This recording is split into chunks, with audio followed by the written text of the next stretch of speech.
आप देख रहे हैं प्रोग्राम 10 तक रेहान तारिक के साथ। आज जिन स्टोरीज पर देंगे दस्तक उनमें शामिल है फैसलों पर तनकीद, क्या हुकूमतें सोशल मीडिया से चला करती हैं, फॉरेन फंडिंग केस के लिए रिश्वत किसने ऑफर कराई, मरियम नवाज को बैरून मुल्क जाने की ऑफर किसने कराई, क्या वजीर आजम ब्यूरोक्रेसी को कंट्रोल करेंगे।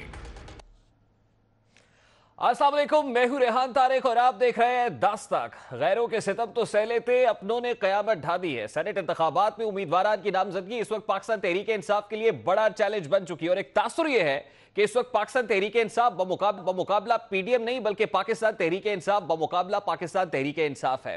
कप्तान एक का दामन पकड़ने की कोशिश करते हैं, एक को मनाने की कोशिश की जाती है तो दूसरा रूठ जाता है, दूसरे को मनाने की कोशिश की जाती है, रूठा हुआ मानता है तो एक नई कानूनी पेचीदगी आ घेर लेती है। अब इसका आगाज होता है बलूचिस्तान से अब्दुल कादिर साहब को टिकट देने से।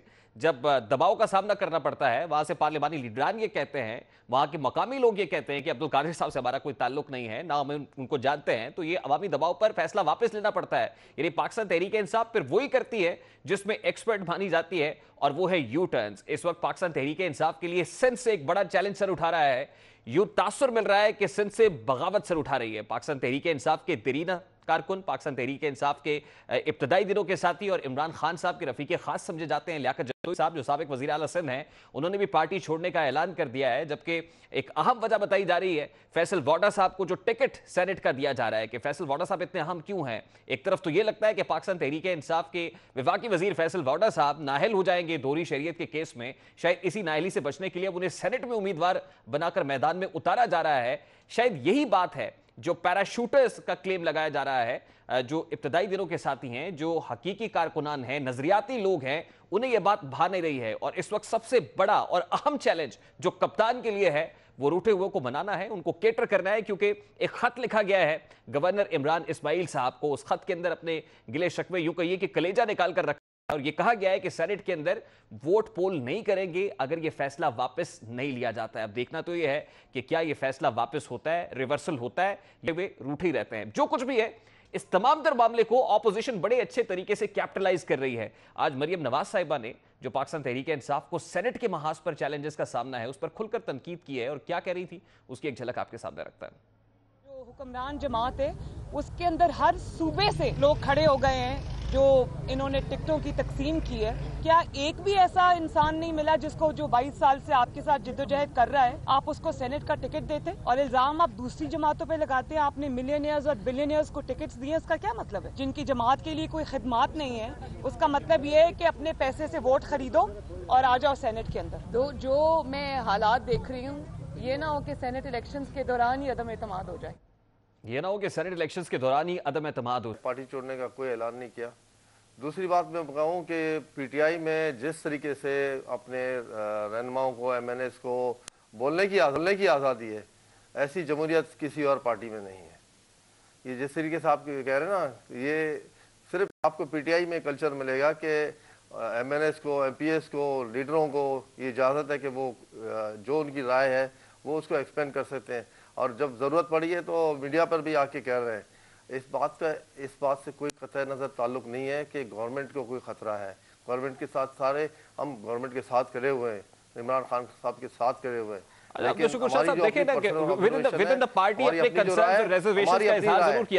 पार्टी छोड़ने का मैंने कोई ऐलान नहीं किया था। मैंने ये कहा जरूर कहा था कि अगर हमारी राय को अहमियत नहीं दी गई तो फिर इस्लामाबाद में जब 3 मार्च को वोट डालने की बारी आएगी हम एहतजाजन बाइकआउट करेंगे। अच्छा, डिफ्लेक्ट करेंगे। अब लियाकत जतोई साहब जो साबिक वज़ीर आला सिंध हैं, उन्होंने पार्टी छोड़ने का ऐलान किया, which is something very alarming and very dangerous for PTI too। ये बताइएगा, हम ख्याल ग्रुप का एक इजलास भी बुलाने जा रहे हैं, क्या आप उस हम ख्याल ग्रुप का हिस्सा है या फिर उस इजलास में शिरकत नहीं करेंगे? मैं किसी ऐसी पॉलिटिक्स का हिस्सा नहीं बनूंगा जिससे हमारी गवर्नमेंट के लिए कोई प्रॉब्लम क्रिएट हो। लेकिन मैं एक पॉलिटिकल वर्कर हूँ, मैं एक बेसिकली पॉलिटिकल वर्कर हूँ जिसने 42 साल से इस मुल्क में यंग एज में स्टूडेंट लाइफ से मुल्क में जब बदतरीन आमरीत मुसल्लत किया गया था, उस ज़माने से हम इस मुल्क में जमहूरियत की बहाली और इस मुल्क में जमहूरी कदरों के लिए हम जद्दोजहद करते आ रहे हैं। और हमारी ये अभी भी जो जद्दोजहद है वो इसी बात की गमाजी कर रही है कि हम उस कबील से हैं जो सरेदार भी सच बोलते हैं और हमें ये सच बोलने का ये समझे कि ये हमें ये बीमारी विरसे में मिली है और हम सच हर सूरत में कहेंगे। हम समझते हैं कि हमारे जो इस वक्त अब्दुल कादिर के मसले पर भी पार्लिमानी ग्रुप में सबसे पहले मैंने अपने नाराज रहनुमा थे बलूचिस्तान के, मैंने शेयर किया था उस पार्लिमानी ग्रुप में। और सिंध में भी जब हुआ तो मैंने पहले तो अपने कुछ बहुत जिम्मेदार मिनिस्टर्स जो हैं खान साहब के करीबी, उनसे रब्ता किया, उन्हें बताया। फिर जब बात ज़्यादा ज़रूरत महसूस हुई तो फिर मीडिया तक भी बात पहुंच गई, और जब मीडिया तक बात पहुंच गई अब अपनी राय का इजहार कर रहे हैं। मैं समझता हूँ ये कल्चर सिर्फ और सिर्फ आपको पीटीआई में मिलेगा। अब्दुल शुक्र शाह साहब, आपकी गुफ्तगू से ये लग रहा है कि आप बड़े मुखलिस है पाकिस्तान तहरीक इंसाफ के साथ, अपनी जमात के साथ। तो जब इस तरह के फैसले होते हैं तो क्या आपको लगता है, मैं अपने मुल्क से भी मुखलिस? अच्छा, क्या आपको लगता है कि खान साहब को कुछ लोग मिसगाइड कर रहे हैं? देखिए, खान साहब एक लीडर है, एक इंसान है, उनके साथ बहुत सारे दीगर मामलात भी होते हैं, वो भी देखने पड़ते हैं। और सबसे बड़ी जिम्मेदारी मैं समझता हूँ इस वक्त जो अगर फैसले कुछ आपको नजर आए, जिस तरह अभी आपने इंट्रो में बताया, मरियम के आवाज़ में जो आपने सुनाई उनकी आज की बात है, वो उसकी सारी जिम्मेदारी मैं समझता हूँ वो पार्टियां हैं जो ओपन बैलेटिंग के खिलाफ थे। ओपन बैलेटिंग हो जाता तो ओपन बैलेटिंग में तो मैं बाद में आता हूं सर, लेकिन मुझे अब्दुल शुक्र शाह साहब पहले ये बताएं, मुझे सर ये बताएं कि अब्दुल कादिर साहब का जो मामला था, आपने कहा सबसे पहले मैंने हाईलाइट किया, अगर सिंध से कुछ रिजर्वेशन है तो आप खुलकर इजहार कर रहे हैं। देखिए ना, अब्दुल कादिर साहब का ताल्लुक, देखिए जो बलोचिस्तान के लोग हैं उन्होंने कंप्लीटली डिनाई किया, उनका कहना है कि अब्दुल कादिर साहब का तो ताल्लुक नहीं है पाकिस्तान तहरीक इंसाफ के, और दरीना लोगों को, हकीकी लोगों को छोड़कर अब्दुल कादिर साहब को टिकट दिया जा रहा है। इसी तरह से जनूबी पंजाब से भी कुछ आवाजें उठ रही हैं, उनके भी रिजर्वेशंस हैं, सिंध से भी आवाजें उठ रही हैं। तो फिर मुझे ये बताइए सर कि ये पैराशूटर्स कैसे जगह बना लेते हैं? ये फैसल वाडा साहब, अगर सिंध से मैं बात करूं कराची से, तो फैसल वाडा साहब इतने इंपॉर्टेंट क्यों है इमरान खान साहब के लिए? आप जैसा वर्कर इंपॉर्टेंट क्यों नहीं है? ये सवाल मैंने भी उठाया था, कल ही मैंने ये सवाल भी उठाया था कि हमें शख्सियात की बजाय अपने इदारों को मजबूत करना है और सिस्टम को मजबूत करना है, रवायात को मजबूत करना चाहिए। फैसल वाडा अगर किसी वजह से वो अपने इलाके के लिए टाइम देते, वहाँ पर कौमी असम्बली के अंदर उनकी हाजिरी जो है ना 10 से 15% है, वो अगर वहाँ टाइम देते, वो हमारे MNA जो कराची के थे उनको उनके साथ आके हाथ बटाते। लियारी में कई तरीके जो पानी आ रहा है, वो जगह जगह से पानी चोरी हो रही है, और उस चोरी के बारे में मैंने कई मरतबा उनसे रिक्वेस्ट की कि आप थोड़े से हिम्मत करें, आए, आप मिनिस्टर हो, आप आके वो हमारे साथ ताउन करें और जो लियारी के हिस्से का पानी चोरी हो रहा है उसमें हमारी मदद करें। उसने हर बार वादा किया लेकिन वो वादा वफा नहीं कर पाए। इस वजह से मैं तो अब्दुल शुक्र शाह साहब, अगर फैसला आपकी उम्मीदों के मुताबिक नहीं होता, और इसमें एक और रीजन जो मैं कह रहा हूँ, क्योंकि मेरे पार्टी के जो सीनियर मोस्ट वर्कर्स हैं, ओहदेदार हैं इंटीरियर सिंध के, पीटीआई सिर्फ कराची की जमात नहीं है, ये पूरे सिंध में लोग मौजूद हैं जिन्होंने कुर्बानियां दी, तकलीफें भी सही हैं। तो अगर हम पीटीआई को मजबूत करना चाहते हैं सिंध में, तो हमें चाहिए कि ऐसे मौके पर हमें ऐसे बासर लोगों को लाना चाहिए था जिनका वर्करों के अंदर बिल्कुल ठीक है। देखिए, हर मौके के ऊपर वर्कर को जो है इज्जत देनी चाहिए। अब्दुल शुक्र शाह साहब, मुझे ये बताएं कि अगर फैसला आपकी उम्मीदों के मुताबिक नहीं होता, अगर फैसला उस तरह से नहीं होता जो आप चाह रहे हैं, इसके इम्प्लीकेशंस, अब्दुल शुक्र शाह साहब मेरा सवाल ले लेना सर, अगर फैसला आपकी तवक्को के मुताबिक नहीं होता तो इसके क्या असरात होंगे? मतलब बल्दियाती इंतखाबात तो बाद में आ रहे हैं, पहले सेनेट इंतखाब है, सेनेट इंतखाब में आप क्या करेंगे, फिर बल्दियाती इंतखाबात में क्या करेंगे अगर वो कुछ नहीं होता जो आप चाहते हैं? सेनेट इलेक्शन के हवाले से मैंने आपको जो मेरा कल से यही मौक़िफ़ है कि फिर मुझे ये जमहूरी हक़ पहुंचता है कि मैं इलेक्शन वाले दिन कहीं घर में आराम कर लूं, बजाय वहां जाके वोट कास्ट करूं और मुझ पर इल्जाम लगे कि शायद मैंने किसी और को वोट दिया। और आपके साथ ऐसा सोचने वाले कितने लोग हैं? उस दिन रेस्ट करूंगा। ऐसी सोच के आमिल कितने लोग हैं आपके साथ जिन्होंने ये फैसला कर लिया है कि वो सेनेट के इलेक्शंस के दिन आराम करेंगे? देखें मुझे इसमें अपनी जात का मैं पाबंद हूँ, मैंने लॉबिंग करने की कोशिश भी नहीं की, ना मैं पार्टी को नुकसान पहुंचाने की सोच भी सकता हूँ। ये चीजें तो लामाला मेरा एक जमहूरी राइट था। मैं समझता हूँ कि सिंध और बलूचिस्तान में इस वक्त पीटीआई को मजबूत करने की जरूरत है। सिंध से एक बलोच मैं हूँ, जो सिंधी हूँ और बलोच भी हूँ मैं, ठीक है ना, और लोकल लोगों का मैं नुमाइंदा भी हूँ। इसी तरीके से बलूचिस्तान से खान मोहम्मद जमाली साहब इलेक्टेड MNA बलोच हैं, बाकी तो आपके इत्यादी लोग हैं जो आपने जिम्मेदारियां दी हुई हैं। बिल्कुल ठीक है, यानी आप ये कह रहे हैं कि आपके हकीकी लोगों को जो है मजबूत करने की जरूरत है, उनके हाथ मजबूत करने, इससे मैसेज बड़ा स्ट्रांग जाएगा। उसमें जो बरसान के मसाइल हैं, उसमें जो कुछ बरसान में सूरत नजर आ रही है आपको, उसमें आपको बलोच पॉपुलेशन में भी काम करने की जरूरत है। बलोच आप अब्दुल कादिर की जगह किसी बलोच पीटीआई के सपोर्टर्स को आप लाते, उसको टिकट देते, तो बलोच बेल्ट में आपके लिए बिल्कुल ठीक है, पॉइंट टेकन। बहुत शुक्रिया अब्दुल शकूर शाद साहब आपके वक्त के लिए। पाकिस्तान तहरीक इंसाफ से नाराज शकूर शाद हमारे साथ मौजूद थे। अब नाराजियों से हो क्या रहा है कि एक स्पेस मिल रही है, और उस स्पेस मिल रही है पीडीएम को, खासतौर पे पाकिस्तान मुस्लिम लीग नून, जो बाई इलेक्शंस के मैदान में भरपूर जो है वो कैंपेन चला रही है, खिताबात भी हो रहे हैं। मरियम नवाज साहिबा ने आज जब वो वजीराबाद पहुंची हैं तो क्या खिताब किया और क्या धुआंधार तकरीर की है, जरा उसकी एक झलक भी आपके सामने रखते हैं। इंसाफ का बंदा वोट मांगे ना तो उसको अंदर से बिजली का बिल लाके दिखाना, कहना ये लो अपना वोट, गैस का बिल लाके दिखाना, कहना ये लो झूठो अपना वोट, पेट्रोल की और डीजल की पर्चियां दिखाना और कहना झूठो बेईमानो ये लो अपना वोट। आटा भी बहुत महंगा है, चीनी भी बहुत महंगी है, घी भी बहुत महंगा है, वो खाली कनस्तर लेके आना, खाली कनस्तर बजा के उनको दिखाना। इमरान खान चोर मचाए शोर, विचों विचों खाई जाओ ते उत्ते रोला पाई जाओ। मरियम नवाज साहिबा की बड़ी बाइलिंगुअल बल्कि ट्राइलिंगुअल तकरीर थी, जिसका कुछ हिस्सा आपने मुलाहिजा किया है। जब वो वजीराबाद के लिए निकल रही थी तो उन्होंने एक और बात की तरफ इशारा किया है।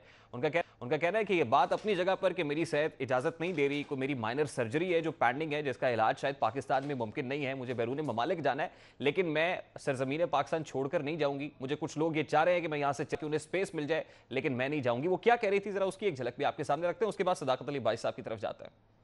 मेरी एक सर्जरी होनी है जो कि पाकिस्तान में हो नहीं सकती। मैंने ये फैसला किया कि मैं इस हुकूमत को बिल्कुल ये रिक्वेस्ट नहीं करूंगी इंशाल्लाह कि मेरा नाम ECL से निकाले। मुझे इस मुल्क से कहीं नहीं जाना। मैं ये भी सुन रही हूँ कि आपस में जो मशावरत हो रही है, टीवी पे भी एक वजीर ने आके कह दिया कि मरियम को बाहर भेजो, मामला ठीक हो जाएंगे। बातचीत हो रही है, मुझे इसका अच्छी तरह से इल्म है। मरियम इंशाल्लाह ताला बाहर नहीं जाएगी, आपको जाना पड़ेगा।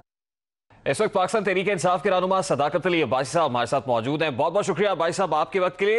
अब्बासी साहब, सबसे पहले तो ये फरमाइएगा कि पीडीएम आपके खिलाफ क्या तहरीक अदम एतमाद लाती?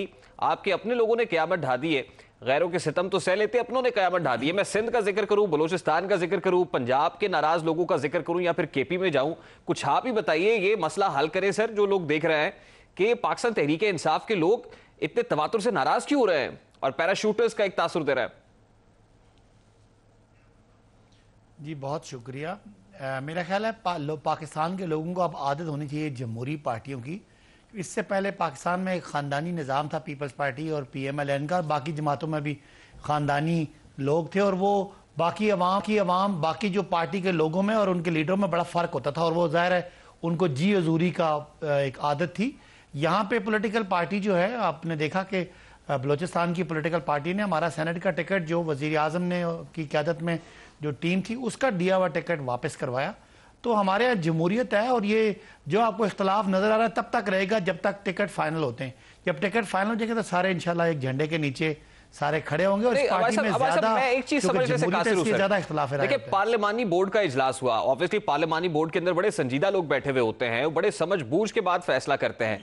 पाकिस्तान तहरीक इंसाफ के पार्लिमानी बोर्ड का पैमाना क्या रहा अपने सेनेटर्स का इंतखाब करने में? क्योंकि ऐसा तो नहीं होता ना कि कोई फैसला आप करें, सोशल मीडिया के ऊपर रिएक्शन आए तो उसके बाद यू टर्न ले लें। कोई फैसला आप करें, अपने जो हकीकी लोग हैं वो रिएक्शन दे और उसके बाद आप उसको फैसले को वापस ले लें। देखें, पॉलिटिकल पार्टीज में होता है ऐसे ही है कि जो लोग वहाँ पे केस प्रेजेंट करते हैं उनका अपना मौकफ होता है, और बाज़ औक़ात वो मौकफ ग्राउंड से मैच नहीं करता।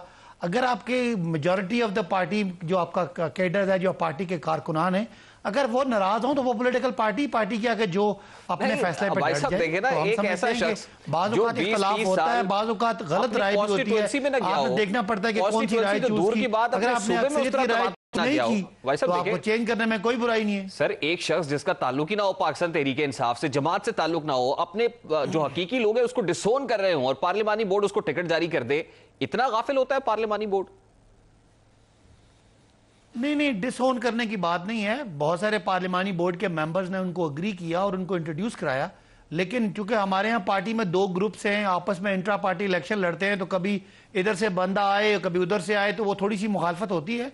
लेकिन जब पता चले कि किसी टिकट के बारे में नीचे ज्यादा अवामी तौर पे या पार्टी के कारकुनान में अगर इस्तराब है, तो ये तो तब्दील करना, यही तो जमहूरियत है कि लोगों की तवक्कुआत के मुताबिक फैसला करना। अगर फैसला उनकी तवक्को के खिलाफ था तो उन्होंने पॉलिटिकल पार्टी ने अपनी कोई ईगो नहीं देखी, बल्कि फैसला तब्दील किया। और ऐसे और भी फैसले तब्दील हो सकते हैं अगर कोई ऐसा फैसला गलत हो जाए जिधर अक्सरियत का ख्याल हो कि फैसला ठीक नहीं हुआ। ये भी हो सकता है कि सेनेट में जब ऑब्वियसली जब वोटिंग हो और वोट पोल करे 3 मार्च को, तो वहां पे भी कोई फैसला तब्दील कर ले कुछ लोग, क्योंकि वजीर आजम तो कह चुके हैं 50 से 70 करोड़ रुपए की बोली लग रही है। अब सिंध के अंदर भी रावी चैन नहीं लिख रहा भाई साहब आपके लिए, वहां भी शकूर शाद साहब जो है उन्होंने भी तबले जंग बजा दिया है और वो कहते हैं कि ये फैसल वाडा साहब इतने इंपॉर्टेंट क्यों है, वो अबड़ू साहब इतने इंपॉर्टेंट क्यों है आपके लिए सर? मतलब फिर तो सवाल तो बनता है कि पैमाना क्या सिर्फ वही है कि जिनके पास कोई तगड़ी असामी है या जिनको खान साहब के ATMs कहा जाता है उन्हीं को सेनेट का टिकट मिलेगा? देखिए, शकूर शाद पार्टी के नजरियाती आदमी हैं, उनका कोई उन्होंने उस राय का एहतराम किया जाएगा या शकूर शाद को मुतमईन किया जाएगा या शकूर शाद मुतमईन हो जाएंगे। जमहूरियत इसी चीज़ का नाम है, इधर you convince the other party और गेट कन्विंस्ड, दोनों में से कोई एक बात बनेगी। ये मैं आपको यकीन दिला दूं कि सब लोगों का इमरान खान साहब पे पूरा एतबार है और इमरान खान के बनाए हुए निज़ाम पे पूरा एतबार है। गलती हो सकती है, लेकिन उस गलती को ठीक करने में कभी भी हमें नहीं, आपने ये भी नहीं सोचा कि फैसल वाडा अगर नाअहल हो गए तो क्या होगा? जोर जबरदस्ती नहीं होगा। आपने ये सोचा नहीं कि फैसल वाडा साहब अगर नाअहल हो जाते हैं कौमी असेंबली के लिए तो सेनेट में क्या होगा? सीट जाया करेगी पाकिस्तान तहरीक के साथ। देखें, ये ज़ाहिर है जो कानूनी माहिर है, मैं आपको कानून का एक्सपर्ट तो नहीं हूँ, लेकिन कानूनी माहिरीन अगर उन्होंने फैसला किया है कि फैसल वाडा को सेनेट में भेजना है तो ये सारी बातें उन्होंने गौर की होंगी। और इसमें शकूर शाद का जो उनका है, मैंने भी सुना है, उन्होंने मुझसे भी बात की है, तो उनका जो कंसर्न है उसको एड्रेस किया जाएगा। या शकूर शाद मुतमईन हो देंगे या वो मुतमईन कर लेंगे। लेकिन एक बात तो तय है सर, आज मरियम बीबी ने कहा कि हमने तहरीक वोटिंग होगी सारे ठीक हो जाएंगे। सेनेट के ये तो नहीं सेनेट के इंतखाब में तहरीक एतमाद आ जाए, जैसे आज मरियम नवाज साहिबा फरमा रही हैं, ऐसा तो नहीं है पाकिस्तान तहरीक इंसाफ एक और मुश्किल से 2-4 हो जाए 3 मार्च को? हाँ, मरियम साहबा अगर उन्होंने पहली दफा कोई ऐसी बात की होती तो हम मान लेते। मरियम साहबा तो कहती थी हम 30 दिसंबर को यहाँ पे होंगे ही नहीं, फिर कहा था 30 जनवरी को ये हुकूमत खत्म हो जाएगी, फिर उन्होंने कहा था मेरे पास इस्तीफों के अंबार लग गए, फिर उन्होंने कहा था मेरे शेर हैं इस्तीफे मुंह पे मारेंगे, वो शेर जाके आगे ढेर हो गए स्पीकर के सामने। तो मरियम साहबा की बातों की क्या बात करते हैं, उनको सियासत की अभी समझ नहीं है, वो भी गैर जमहूरी तरीके से अब्बा के रिश्तेदारी की बुनियाद पे पॉलिटिकल पार्टी को ऐड कर रही हैं, उनको पता ही नहीं है, लिहाजा उनकी बातों को क्या सीरियस नहीं। सीक्रेट बैलेट से होने जा रहा है इंतखाब, जो लग रहा है अभी तक, क्योंकि कोर्ट का इस पर डिसीजन नहीं आया, लेकिन लग यही रहा है कि सीक्रेट बैलेट से होगा और सीक्रेट बैलेट से काफी खाइफ तो है पाकिस्तान तहरीक इंसाफ। तो कुछ भी हो सकता है भाई साहब, ये तो पोलिंग डे पे पता चलेगा।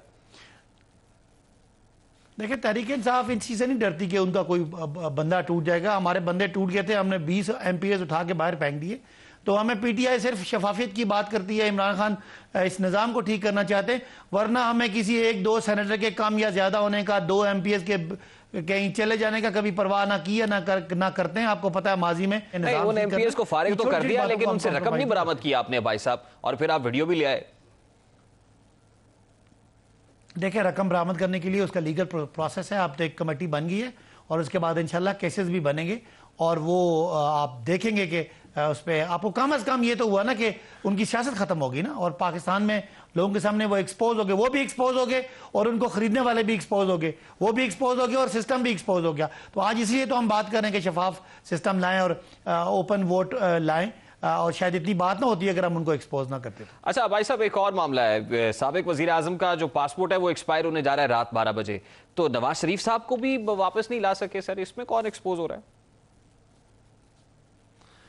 हाँ, इसमें हमारा निज़ाम एक्सपोज हो रहा है, हमारी कमजोरी नजर आ रही है और नवाज शरीफ साहब बेईमान और झूठे साबित हो रहे हैं। एक पॉलिटिकल पार्टी का सरबराह 3 दफा वजीर आजम कौम से झूठ बोल के यहाँ से भाग के गया, वापस नहीं आया। हाँ, हमें जरूर है कि हमें उनको नहीं भेजना चाहिए था, हमारी गलती है, हमें उन पर तरस नहीं खाना चाहिए था, उनके बहाने टसवे हमें समझने चाहिए थे और उनकी माजी का सामने रखना चाहिए था, लेकिन हम लोगों ने ज्यादा शराफत का और ज्यादा एक इंसानी हमदर्दी का मुजाहरा किया, मेरा ख्याल है नहीं करना चाहिए। आप इतने शरीफ है कि मरियम बीबी को भी बाहर भेजने की प्लानिंग कर रहे हैं। आज मरियम नवाज साहब ने बता दिया कि मेरे पास भी कुछ लोग आ रहे हैं, वो चाहते हैं मरियम बाहर चली जाए ताकि रावी चैन लिखे पाकिस्तान तहरीक इंसाफ के लिए, सुकून हो जाए, अमन हो जाए।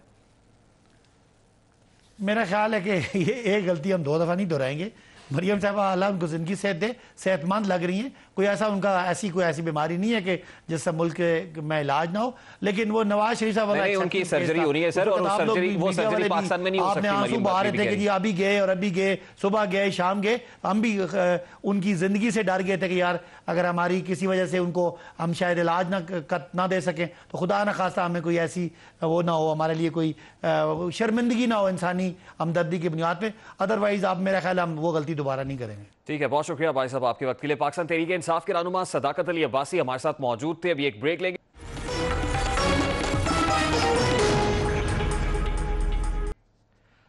पाकिस्तान तहरीक इंसाफ के बानी रहनुमा अकबर एस बाबर अपनी पार्टी के खिलाफ तबले जंग बजाए हुए हैं। फॉरेन फंडिंग केस बड़ा अहम केस है, बड़ा क्रूशल है और यकीनन लाइमलाइट में भी है। पाकिस्तान तहरीक इंसाफ के बानी रहनुमा अकबर एस बाबर आज जब स्क्रूटनी कमेटी के सामने पेश हुए हैं, आज की स्क्रूटनी कमेटी में बड़ी अहम डेवलपमेंट्स हैं, लेकिन आज जब वो बाहर आए और मीडिया से बात की तो एक नया पंडोरा बॉक्स खोल दिया। अकबर एस बाबर ये कह रहे हैं कि खान साहब के एक देरीना साथी हैं, उनके को करीबी अजीज हैं और उन्होंने उन्हें ऑफर किया है कि आप फॉरेन फंडिंग केस से दस्तबरदार हो जाए। पाकिस्तान तहरीक इंसाफ में जो भी लुक्रेटिव किस्म की अपॉर्चुनिटी आपके लिए ऑफर है वो भी दस्तयाब है और चेयरमैन सेनेट अगर आप बनना चाहते हैं तो वो ऑफर भी आपके लिए खुली हुई है। अकबर एस बाबर साहब क्या कहते हैं, जरा उसकी एक झलक आपके सामने रखते हैं जी। डराने धमकाने, इस केस से भगाने के लिए हर किस्म के हरबे इख्तियार किए गए हैं, जिसमें बड़े बड़े ओहदों की पेशकश भी है। पिछले ही दिनों इमरान खान के एक अजीज की तरफ से पैगाम दिया गया, आपको पार्टी का कौन सा ओहदा चाहिए, आप उस ओहदे की निशानदेही करें, हम वो ओहदा देने के लिए तैयार हैं। साथ ही मुझे ये कहा गया कि अगर आप चेयरमैन सेनेट बनना चाहते हैं तो भी हम उसके लिए तैयार हैं। और उनकी जो तफसीलात है, अगर PTI वाला कोई समझता है, अगर उसको शक है कि मैं ये सियासी कुछ शोशा छोड़ रहा हूँ, मैं उस शख्स का नाम, उसकी टेलीफोन कॉल, उसकी ड्यूरेशन, वो तमाम डिटेल्स उस शख्स से उनकी बात भी करा दूंगा कि आया ये मेरा जो दावा है ये सच्चा है कि नहीं। लेकिन उनका नाम अभी जाहिर करना ये मेरे लिए मुनासिब नहीं है कि उन्होंने मुझे इन कॉन्फिडेंस ये सारी बातें की थी। मैं इस किस्म के जो ऑफर्स हैं इनको बड़ा संजीदगी से लेता हूँ, मुस्तरद करता हूँ और मैं अपनी तौहीन समझता हूँ। अब अकबर एस बाबर साहब की बड़ी अहम रेवलेशंस है जो वो कह रहे हैं कि उन्हें ऑफर की जा रही है, लेकिन वो नाम भी नहीं बता रहे हैं। अकबर एस बाबर साहब ने हमें ज्वाइन करना था, कुछ ही देर में हमें ज्वाइन कर लेंगे, उनसे जानने की कोशिश करेंगे कि कौन उनको ऑफर कर रहा है। क्या पाकिस्तान तहरीक इंसाफ ज्वाइन कर लें, आपको ओहदा भी देंगे, आपको सेनेट का इंतखाब ना सिर्फ लड़वाएंगे बल्कि चेयरमैन सेनेट तक भी लेकर जाएंगे। कौन ऑफर कर रहा है यकीनन अकबर एस बाबर साहब बता सकते हैं। कुछ ही देर में हमें ज्वाइन कर लेंगे, लेकिन उससे पहले पाकिस्तान तहरीक इंसाफ की रहनुमा डॉक्टर यास्मीन राशिद जो सूबाई वजीर सेहत हैं वो हमें ज्वाइन कर चुकी, उन्हीं से बात करते हैं। इस वक्त सूबाई वजीर सेहत डॉक्टर यास्मीन राशिद हमारे साथ मौजूद है। बहुत बहुत शुक्रिया डॉक्टर साहब आपके वक्त के लिए। डॉक्टर साहब सबसे पहले तो ये फरमाइएगा कि ज़िमनी इंतखाब के सिलसिले में सियासी पंडाल तो फिर सज रहे हैं। मरियम बीबी ने आज वजीराबाद में जलसे से खिताब किया, दूसरी जानब NA-75 में हुकूमती जलसे भी हो रहे हैं, रैलियां निकल रही हैं, पंडाल सज रहे हैं। तो क्या कोरोना के हवाले से जो बंदिशें थी वो सब बंदिशें सरकारी तौर पर खत्म कर दी गई? नहीं जी, बिल्कुल बंदिशें तो उसी तरह हैं, लेकिन मकसद है कि पहले कौन सा मरियम बीबी ने कभी कोई बात सुनी थी कि अब वो सुन लेंगी। मकसद ये जलसे जुलूस तो उन्होंने जारी अपने रखे, did not make any difference to her. आपके सामने है, लाहौर में हमने कितना मना किया था लेकिन उन्होंने जलसा किया। यहाँ लाहौर के अंदर वो तो अलहदा बात है कि लोग ना इकट्ठे हो सके उनसे, लेकिन end of the day we had to suffer. आपको पता है कि मुसलसल जब भी आपको इज्तिमा करेंगे, खासतौर पर कोरोना कहीं चला तो नहीं गया ना, और अगर आप SOPs नहीं फॉलो करेंगे तो फिर लोग बीमार होंगे, and that is what is happening. नहीं डॉक्टर साहब, SOPs की खिलाफ वर्जी तो हुकूमती हलकों की जानिब से भी हो रही है। ये जरूरी नहीं है कि सिर्फ ऑपोजिशन या मरियम नवाज साहिबा के जलसों में हो रहा है, बल्कि हुकूमती सतह पर भी कुछ ऐसी SOPs की खिलाफ वर्जियां देखने में मिल रही हैं। जी बिल्कुल, देखिए जी, मकसद ये है, स्मार्ट लॉकडाउन हम कर रहे हैं, वी आर क्लोजिंग एरियाज जहाँ आपको पता है तादाद मरीजों की ज़्यादा हो जाती है, वो स्कूल वो कॉलेजेस भी बंद कर दिए जहाँ नंबर ऑफ पेशेंट्स बढ़ गए। We are doing all that, पर मकसद ये है ना कि इस वक्त वो वाली कैच-22 की सिचुएशन है। आप रोकें तो तब बुरे और ना रोकें तो तब बुरे, और उन्होंने तो कहा है कि इसरार कर रही हैं कि उन्होंने तो क्योंकि आज ही रेवोल्यूशन लेके आनी है हर किस्म की, तो वो इसलिए बहुत मसरूफ़ हैं इन सारे जलसे जुलूस। लेकिन corona infectious diseases control ordinance के बारे में हमने सुना था, इब्तदाई दिनों में बड़ी FIRs का इंदराज भी हुआ, लेकिन तासुर तो ये है कि वो पकड़ धकड़ नहीं हुई या गिरफ्तारियां नहीं हुई। जो आम आदमी के खिलाफ एक्शन होता है वो सियासतदानों के खिलाफ भी अगर लिया जाता तो शायद ऐसा ना होता। आप बिल्कुल सही फरमा रहे हैं। असल में इलेक्शन की जब गहमा गहमी हो जाए तो इन किस्म के कामों को रोकना भी बहुत मुश्किल पड़ जाती है हमें। और द थिंग इज दिस कि जब आप इस तरह की रुकावटें डालना शुरू कर दें तो फिर एक आपको पता है एक और मसला बन जाता है। हाउएवर मकसद ये है कि मैं तो बतौर वजीर सेहत के वजीर के लोगों की रिक्वेस्ट, और वो कहते हैं ना बार बार मिन्नत ही कर सकती हूँ कि खुदारा आप अपनी सेहत के बारे में ख्याल रखें। मास्क पहन के रखें। अच्छा डॉक्टर साहब, कोरोना वैक्सीन आ जाना यकीनन एक खुशाइंद अमल है और फ्रंट लाइन हेल्थ वर्कर्स को वैक्सीन लग रही है। ये बताएगा कि 65 ईयर से ऊपर की एज के लोगों के हवाले से भी अब सेकंड फेज के अंदर अब उनको वैक्सीनेशन होनी है, तो उसके लिए क्या स्टेप्स हैं, क्या मराहिल है जिनसे गुजरना होगा और फिर इंदराज किस तरह से कराया जा सकता है? ये इंशाल्लाह हमारी बिगिनिंग ऑफ नेक्स्ट मंथ इंशाल्लाह ये पहली 1,70,00,000 जो है ये वैक्सीन आ जाएंगी। और हम पहली प्रायोरिटी पे वो लोग जिनकी 65 साल से ज्यादा उम्र है उनको रिक्वेस्ट कर रहे हैं कि अपने आप को रजिस्टर करें। 1166 की एक नंबर है जो दिया है जिसपे उन्होंने अपना CNIC कार्ड डालना है। तो नेचुरली नादरा में एज जो है वो आ जाती है इमीडिएटली कार्ड की, और एवरीबडी इज अबव एज 65 उनकी रजिस्ट्रेशन हो जाएगी। और जिस तरीके से पहले हमने पिन कोड अपने हेल्थ केयर वर्कर्स के लिए दिया, इसी तरीके से हम इंशाल्लाह सब लोगों को इतला देके और उनको अबव एज 65 वालों को सबसे पहले लगेगा, उसके बाद अबव एज 60, फिर अबव एज 55 और gradually we will come down to 50 for a simple reason कि जितनी बड़ी उम्र है, जैसे हमने देखा है कि हमारे जो केसेस सामने आए जिनकी उम्र 55 से ज्यादा थी वो सबसे ज्यादा अबव एज 55 उनको नुकसान सबसे ज्यादा कोविड से हुआ है। तो सबसे पहले हमें अपनी एजिंग पॉपुलेशन को प्रोटेक्ट करना पड़ेगा। चले कोरोना के मामले पर तो बात हो गई, अब कुछ सियासी बात कर लेते हैं। आज साबिक वजीर आजम नवाज शरीफ साहब का पासपोर्ट रात 12 बजे एक्सपायर होने जा रहा है, तो साबिक वजीर पासपोर्ट एक्सपायर होने के बाद सरकारी सतह पर क्या एक्शन होगा और साबिक वजीर आजम को वापस लाने के लिए क्या इकदाम करेंगे? मेरा ख्याल है सबसे इंपॉर्टेंट ये चीज़ है, साबिक वजीर आजम साहब जो हैं वो साबिक वजीर आजम पाकिस्तान के हैं ना, और लीडरी भी उन्होंने सारी ज़िंदगी पाकिस्तान की है और माशाल्लाह अब तो सेहत उनकी बहुत बेहतर हो गई है। उनको वापस आना चाहिए, अपनी यहाँ जो उनकी सज़ा है उसको भी भुगतना चाहिए और फिर लीडरी यहाँ से करे ना, वहाँ बैठे क्यों तकरीरें दे जा रहे हैं। He should come back to Pakistan. दूसरी बात है, जहाँ तक पासपोर्ट का ताल्लुक है, नेचुरली अब कोई रिन्यूअल का कोई तुक तो बनती नहीं है। आप देखिए कमिटमेंट वो क्या करके गए थे हमसे, जब वो गए थे यहाँ से तो एक कमिटमेंट के साथ गए थे कि अपना इलाज करवाएंगे और इलाज करवाने के बाद वापस आ जाएंगे, तो वो अपनी कमिटमेंट से तो हट ही गए। आपके सामने is been declared as an absconder, आपके सामने मफरूर उनको डिक्लेयर किया हुआ है अदालत ने। तो अगर अदालत ने मफरूर डिक्लेयर किया हुआ है तो किसी मफरूर इंसान का तो पासपोर्ट रिन्यू करने की कोई तुक ही नहीं बनती। तो मेरा ख्याल है कि जल्द से जल्द वो वापस आएँ और अपनी पार्टी को आके यहाँ से लीड करें। देखना साबिक वज़ीर आज़म तो वापस नहीं आ सके, लेकिन मरियम नवाज साहिबा ने एक आज आम स्टेटमेंट दिया है। वो कहती हैं कि मेरा एक माइनर सर्जरी होनी है, वो सर्जरी पाकिस्तान में मुमकिन नहीं है, बैरून ममालिक पे हो सकती है, लेकिन उसके लिए भी मुझ पर प्रेशर डाला जा रहा है कि मैं बाहर चली जाऊं, लेकिन मैं बाहर जाऊंगी नहीं। तो साबिक वज़ीर आज़म तो वापस नहीं आ सके, अब मरियम बीबी को वापस भेजने की तैयारी कर रही है हुकूमत। असल में नंबर 1 मुझे तो अब तो यही नहीं पता उनकी क्या सर्जरी होनी है। हर किस्म की सर्जरी अल्हम्दुलिल्लाह पाकिस्तान में होती है, हर किस्म का इलाज पाकिस्तान में होता है।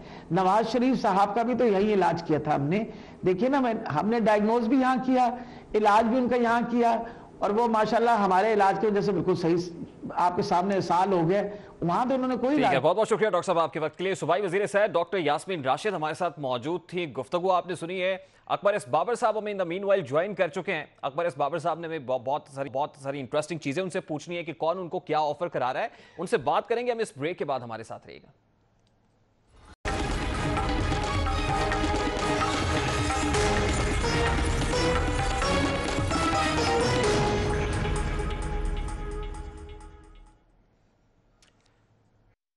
इस वक्त पाकिस्तान तहरीक इंसाफ के बानी रहनुमा अकबर एस बाबर साहब हमारे साथ मौजूद हैं। बहुत बहुत शुक्रिया अकबर साहब आपके वक्त के लिए। अकबर साहब सबसे पहले तो ये फरमाइएगा, पाकिस्तान तहरीक इंसाफ में इस वक्त कौन सा ओहदा वेकेंट है जिस पर आपको ऑफर हो रही है? बिस्मिल्लाहिर्रहमानिर्रहीम, ये अच्छा सवाल पूछा है। एक्चुअली ये पॉलिसी है कैरेट एंड स्टिक की, जिसको वो अपनाए हुए हैं। अभी वो कैरेट में कभी होते हैं, कभी स्टिक में होते हैं। जब मैंने ये केस किया था 14 नवंबर 2014 को, तो उसके अगले दिन 15 नवंबर को अगर आप पीटीआई की प्रेस रिलीज देखें तो इतने संगीन गलीज किस्म के पर्सन मुझ पे इल्ज़ामात लगाए, मैं सोच भी नहीं सकता था। और ये उस शख्स पे इमरान खान इल्ज़ामात लगा रहा था जिसके बारे में हिंदुस्तान टाइम्स में जब उसने एक इंटरव्यू दिया 2004 में, तो मेरे बारे में लिखता है कि he is a brutally honest man. Just because मैंने उससे सवाल पूछा तो उसने इस किस्म के इल्ज़ाम। फिर उसके फ़ौरन बाद मुझे जान से मारने की इतलात मिली। पीटीआई के अपने एम्प्लॉयज़ आए, मेरे घर में आए, मुझे उन्होंने सारी तफसीलात बताई, उनके मैंने सारे नाम रिकॉर्ड किए, उस इंटीरियर सेक्रेटरी को ख़त भी लिखा। उसके बाद फिर इन्होंने मुझ पे केसेस करने शुरू कर दिए। 3 केसेस मुझ पे किए। एक केस विड्रॉ किया, 2 मैं जीत गया, एक को उन्होंने अभी अपील की हुई हाई कोर्ट में, यानी फ्रिवोलस ग्राउंड्स पे क्रिमिनल डेफेमेशन। अकबर साहब, मुझे फिर ये समझ नहीं आती ना कि जिस शख्स के खिलाफ इतनी नफरत भरी हुई दिल में, और जैसे आप बता रहे हैं कि जान से मारने तक की धमकियां आपको मिली हैं, उनको पाकिस्तान तहरीके इंसाफ के अंदर प्लेट में रख के कोई ओहदा देंगे कि आपके लिए ये ओहदा खाली है, आप प्लीज इस पे ज्वाइन कर लें, ये कैसे हो सकता है अकबर साहब? नहीं, देखिए, इनका जब इंसान असूल छोड़ दे और जब इंसान एक बिल्कुल ही ऐसी सियासत करे जो अपने मकसद एक पोजीशन की सियासत हो, पावर की सियासत हो। पीटीआई में इस वक्त जो लोग हैं, इसको तो खैर मैं पीटीआई मानता ही नहीं, जो इस वक्त नज़र आती है मसक शुदा चेहरा है पीटीआई का। जो सीनियर ओहदेदार हैं इस वक्त पीटीआई में, वो लोग इमरान खान के बारे में, पीटीआई के बारे में क्या नहीं कह चुके, आपके मैं दोहराने की ज़रूरत तो नहीं है। वो इंतहाई यानी पस्त किस्म के उनके बारे में बातें करें। मसलियत की ज़रूरत थी, उन्होंने उनको ओहदे दे दिए। तो ये मसलियत परस्ती के शिकार हैं, इक़्तिदार में रहना इनका मकसद है, इक़्तिदार इनका मकसद था, तो ये कुछ भी कर सकते हैं, ऑफर भी कर सकते हैं। एक तो ये बताया कि किस ओहदे की आपको ऑफर हो रही है, और ये ऑफर कौन लेकर आपके पास आया? यानी यकीनन कोई पाकिस्तान तहरीके इंसाफ का ऐसा मोतबर शख्स होगा जिसकी बात में कोई वेटेज भी होगी, वही आपके पास चलकर आया होगा। उसने क्या कहा, कौन शख्स था, और फिर क्या पोजीशन ऑफर किया आपको? देखिए, मुझसे चल के तो नहीं है, मुझे गुफ्तगू हुई है एक टेलीफोन कॉल के ज़रिए ना, तो उसमें इनके बड़े करीबी अजीज़ हैं, उनकी तरफ से ये पैगाम दिया गया कि भाई आप बताइए कि कैसे हम रास्ता निकालें इस केस के हवाले से, आपको पार्टी में कौन सा ओहदा चाहिए, जो ओहदा चाहिए, जो मांगते हैं वो आप बताइए। फिर उसके बाद साथ ही ये कहा गया कि अगर आपको सेनेट का चेयरमैन बनने की ख्वाहिश है तो वो भी हमें बताइए, हम उसके लिए भी तैयार हैं। तो मैंने उनको ये कहा, मैंने कहा कि अल्लाह मुझे उठाए उस दिन जिस दिन मैं इस किस्म की ऑफर्स को एक्सेप्ट करूँ, मेरे ये अल्फाज थे। और जिस शख्स ने मुझे कॉल किया, मैंने उसका फ़ोन नंबर ब्लॉक कर दिया ताकि वो आइंदा ये जुर्रत ना कर सके कि मुझे इस किस्म की ऑफर्स करे, क्योंकि ये केस जो है ये मेरी कोई ज़ाती। अच्छा, वैसे अकबर बाबर साहब, मुझे ये समझ नहीं आ रही कि इमरान खान साहब के वो कौन से अजीज़ हैं जो आजकल उन्हें अजीज़ तरह हैं, क्योंकि बाज़ औक़ात अजीज़ भी रूठे रूठे होते हैं, आजकल कौन से अजीज़ जो है वो ये काम कर रहे हैं? किसी दिन वो नाम वगैरह सामने आ जाएंगे। न्याजी साहब की बात तो नहीं कर रहा, मुनासिब नहीं लगता। मैंने ये कहा है पीटीआई वालों को, अगर किसी को शक है तो मेरे पास आ जाए, मैं उसको तमाम डिटेल्स वगैरह दिखा दूंगा। न्याजी साहब की बात तो नहीं कर रहे? एक न्याजी साहब आजकल जो है वो सेनेट का इंतखाब भी लड़ने जा रहे हैं। हाँ, वो ये बड़ी लंबी कहानी है, इसको लेके कौन आया था, किस तरह आया पार्टी में फिर किस तरह अभी किस पोजीशन पे पहुंच रहा है, लेकिन मैं नाम नहीं लेना चाहता। लेकिन मैंने आपसे अच्छा, इस वक्त वो पाकिस्तान तहरीके इंसाफ के में किसी अहम पोजीशन पर भी हैं, आप ये कह रहे हैं? हाँ बिल्कुल, खान साहब के बहुत करीब है। ठीक है, और कोई मुआविन खुसूसी या मुशीर की तरफ से ये मैसेज मिला, वो खान साहब के बड़े करीब हैं, और वक्त आने पे वो ये बात भी सामने आ जाएगी। लेकिन ये मैंने जैसा कहा ना, ये कैरेट एंड स्टिक का है। अभी केस जो है बड़ा क्रिटिकल हो गया है। अभी केस में जब पीटीआई का अपना सेक्रेटरी फाइनेंस वो एडमिट करता है कि एक डॉक्यूमेंट मौजूद है, जिस डॉक्यूमेंट में 4 पीटीआई के एम्प्लॉइज फ्रंट अकाउंट्स उनके इस्तेमाल होते थे, ये बहुत संगीन एतराफ़ था। आज लेटेस्ट जो डेवलपमेंट है, यानी अंदाज़ा लगाइए इनकी घबराहट का, कि आज स्क्रूटनी कमेटी की जो मीटिंग थी उसमें पीटीआई के वकील ने एक दस्तावेज जमा की जो अपने ही सेक्रेटरी फाइनेंस के इस बयान को डिसओन कर दिया। लिखा कि पीटीआई के कोई भी ऑफिस बेरर जिसने इस किस्म का बयान दिया, हम उसको डिसओन करते हैं। इससे पहले इमरान ने 20 जनवरी को ऑफर किया था, इमरान खान साहब ने, कि जी आप हम सीक्रेट कुछ नहीं है, हम ओपन रखते हैं, ये ट्रायल बिल्कुल ओपन होना चाहिए, लाइव होना चाहिए। अदालत में उनका वकील कहता है जी उनका बयान मिसकंस्ट्रू किया गया, ये तमाम डॉक्यूमेंट सीक्रेट रहने चाहिए। इसी वजह से तो इलेक्शन कमीशन की स्क्रूटनी कमेटी लिख के देती है कि जी हम पे पीटीआई की वजह से कंसर्न है, वो ऑब्जेक्ट करते हैं, हम आपको डॉक्यूमेंट नहीं दे सकते। उन्होंने अपने तौर पे ये जिम्मेदारी ले ली, उनका काम था प्रोब करना, फैक्ट फाइंडिंग करना। उन्होंने अपने तौर पे फैसले सुनाने शुरू कर दिए कि ये डॉक्यूमेंट दिखा सकते हैं, ये आपको नहीं दिखा सकते। आज आप ये जंग लड़ रहे हैं और आप ये समझते हैं कि बिलाखिर ये केस अपने मंतकी अंजाम को पहुंचेगा, कहीं ना कहीं इसका कंक्लूजन तो निकलना है, आपको अभी तक ये यकीन है। तो अकबर साहब मुझे ये बताइएगा, इमरान खान साहब, यकीनन आपके पास अगर कुछ ऑफर्स आ रही हैं तो इमरान खान साहब की मर्जी मंशा के बगैर तो कोई ऑफर नहीं लेके आ रहा होगा, उनको भी एतमाद में लिया होगा या वो भेज रहे होंगे। तो खान साहब को बराह रास्त कोई पैगाम देना चाहेंगे, कोई ऐसा जवाब जो कि मजीद ऑफर्स की जरूरत है, अभी कुछ बड़ी ऑफर चाहिए अकबर एस बाबर को, या फिर ऑफर्स का सिलसिला बंद कर दें? नहीं देखिए, मैं रेहान, अगर तो आप मुझे कहते हैं तो मैं कह सकता हूं कि मैं इमरान खान को सिर्फ ये कहना चाहता हूं कि इमरान, दिस इज़ नथिंग, कोई पर्सनल नहीं है। यहाँ कोई अना का मसला नहीं है, यहाँ कोई ज़ाती मफाद का मसला नहीं है, मुझे किसी किस्म का कोई ओहदा नहीं चाहिए। Imran knows me, I know Imran Khan. Imran को पता है कि ये उस टाइप का बंदा ही नहीं है। और 2 दफ़ा इमरान खान ने मुझे सेक्रेटरी जनरल बनने की ऑफ़र की, मैंने माजरत की क्योंकि मेरे पास वसाइल नहीं थे, मैं नहीं वो जिम्मेदारी अदा कर सकता था। इमरान को मेरे बारे में सब पता है। ये अलग बात है कि वो टीवी पे आके जिस अंदाज में मेरे बारे में बात करता है वो अपने करता रहे, उसका ख्याल है कि ये बड़ा मुझे छोटा करने की कोशिश कर रहा है, बिलिटल करने की कोशिश कर रहा है। But there is nothing personal. Party को संभालना है, पार्टी को हमने असर नौ इसकी तश्कील करनी है, पार्टी से हमने करप्ट लोगों को साफ करना है, पार्टी को अपने नजरिए पे वापस लाना है, पार्टी जो उजरती सियासतदानों के कब्जे में चली गई, हाईजैक हो गई है, उसको ठीक करना है और उसके लिए हमने कुर्बानी देनी है। अब इमरान से मैं सिर्फ ये कहता हूं, इमरान खान से, कि लुक, आपको अब कुर्बानी देनी पड़ेगी। आप you have failed to deliver. आपने अपनी कमिटमेंट्स को ऑनर नहीं किया।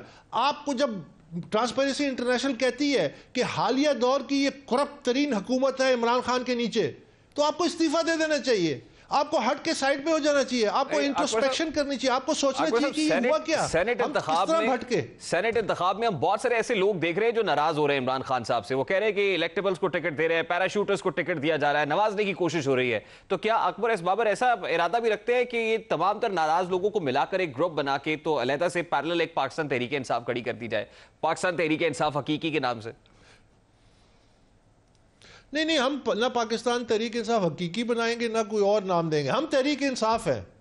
जो लोग हमारे साथ हैं और रोज़ बरोज़ बढ़ रहे हैं और जो हमसे राब्ता कर रहे हैं, जिन लोगों की आप निशानदेही भी कर रहे हैं, वो हमसे राब्ते में भी हैं, हम उन सबको इकट्ठा करके सामने लाएंगे। हम कहेंगे ये है पीटीआई, इसमें कोई और नजरियाती वो कोई मामला नहीं होगा, क्योंकि वो जेन्युइन लोग होंगे जिन्होंने पीटीआई के लिए अपना खून पसीना दिया है, एक मकसद के लिए दिया है। मेरा ख्याल है बतौर चेयरमैन तहरीक इंसाफ, अगर चेयरमैन तहरीक इंसाफ का ओहदा आपको ऑफर हो, फिर हो सकता है।